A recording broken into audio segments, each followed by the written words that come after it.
dusk in Kirton Wood. We've got a little while to wait, but it's nice to be back at Kirton Wood. It's a place that I'm not trapped at for a number of years. It might be going as far back as 2012. I'll probably have a look. And Dennis and I trapped at this very spot. Never been back since. But it's a nice little wood. I had a beautiful couple of hours here in January, and here we are over 2 months later already. But it's not a large wood. The trees are mostly ash and elm, so consequently there's a lot of dead wood here. This place suffers with a lot of ash dieback. But it's very typical woodland. There's a number of woodlands, all very similar. Treswells like this, and Gamston Wood in places, but also Wellow Park's the same, Lound Wood at Eakring, and even parts of Duke's Wood.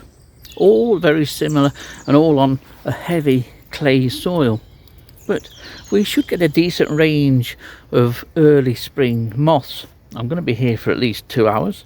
Temperature's not forecasted to go down much below 10, at least while I'm here. Rain is expected later on in the early morning hours, and the cloud is starting to build up a little bit.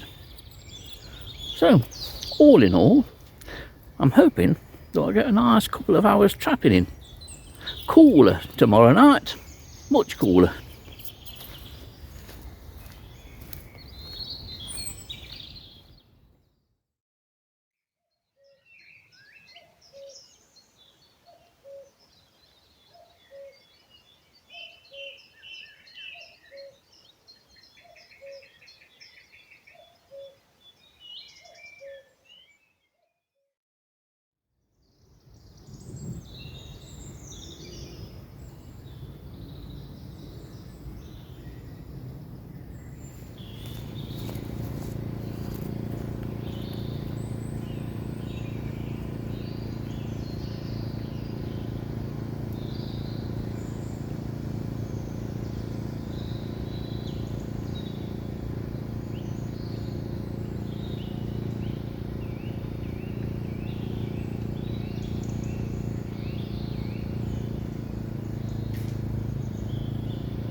So we're off and running at 18:45.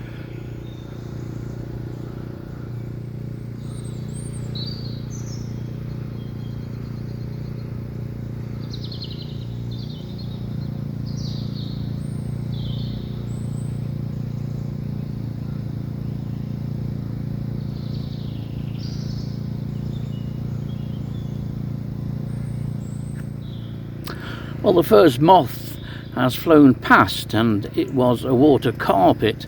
Now, I'm not surprised at water carpet, because I know that when Dillis and I did trap here, and I have checked it up, and it was the 22nd of April 2014, so not quite as long ago as I thought, but still 11 years ago already, and we caught a number of water carpets that night, I remember. But I think tonight will again be very much a night for the orthoses, the different quakers, and I need to check through the small quakers when they come in, because Nottinghamshire had its third record, I believe, of blossom undering last night, and Leicestershire also recorded white marked as well. Either one of those two would be something really, really special to get this evening, but I think it's going to be a more mundane fare and probably very similar to what we had recently at Loundwood. So, while we wait for the sky to darken a little bit more, I think it's time for a cup of tea.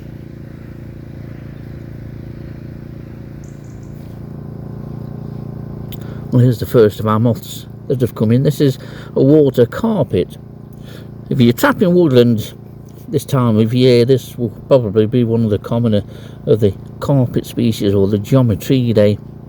and there are now 5 of these around the light. Very common, as I say, in woodland. I've had it once in the garden, so if you do trap in suburban gardens, you've got a good chance of eventually getting this moth. This is pretty much what you get with all water carpets, although the ground coloration can vary. It can be as light as this, or it can be dark, so dark that you can barely make out any patterning on it. But a nice moth. I do like these. And say, one of, I think, 5 at the light. And at least the moths are starting to come in now.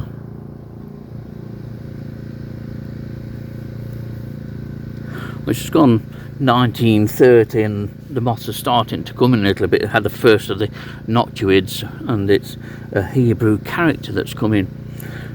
Commonest moth so far is water carpet, onto about 6, maybe 7 water carpets. But other species that have come in, Emelina monodactyla.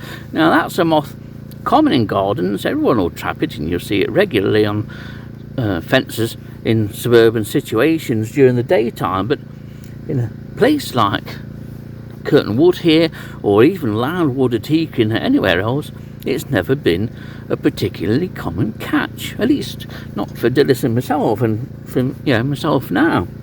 But one of those came in briefly. All the moths engrailed, pale brindle beauty, Diurnia figella. That's the moth that most of you, if you're new to moth trapping, will need to learn, because it's going to turn up an awful lot. Also, say, Hebrew character and shoulder stripe too. Temperature is already down to 10, so but the moths are coming in, and it's mostly, as I said, water carpet.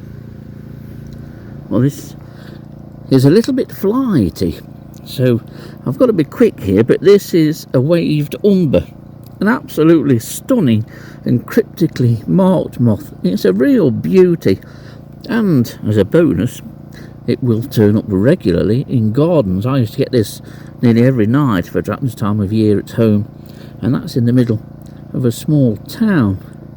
But a real cracker of a moth, there's nothing like it, so the identification is very, very simple. But what a moth. Moths don't have to be particularly colourful.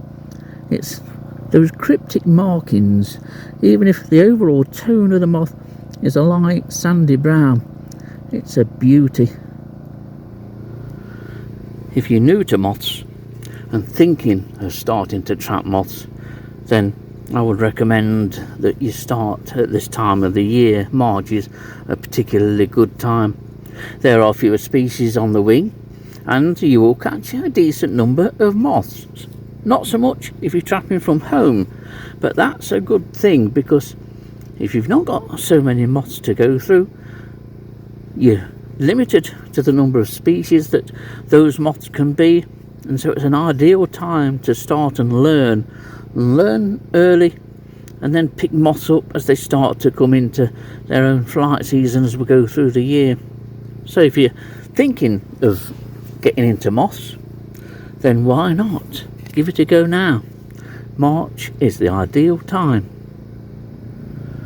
Well, I thought that I would show you one of these again, cryptically marked and various shades of what many people would call dual colours, but this is a shoulder stripe. Put those cryptic markings and those dual colours together, and you've got a very attractive moth here. It's surprising, this is a common moth to me. I've trapped it over the years. It's a staple diet of trapping early in the year, but not everybody has recorded one of these. You may live in parts of the country where this moth isn't present, so that's the reason why I'm showing you this one, even though I showed it a couple of trapping sessions ago. It's a nice moth that flies early in the year, and quite beautiful too, quite variable as well. But what a lovely moth.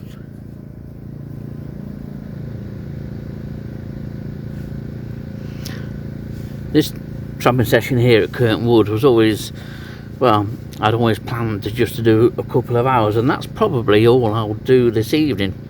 Got an idea of what moths are about, and it was really a case of either trapping tonight or having to wait and see what conditions are like later in the week. Tomorrow night, at the moment, it's forecasted to be a couple of degrees above freezing, so I had to come out and make the most of the opportunity, and that's quite often how I work.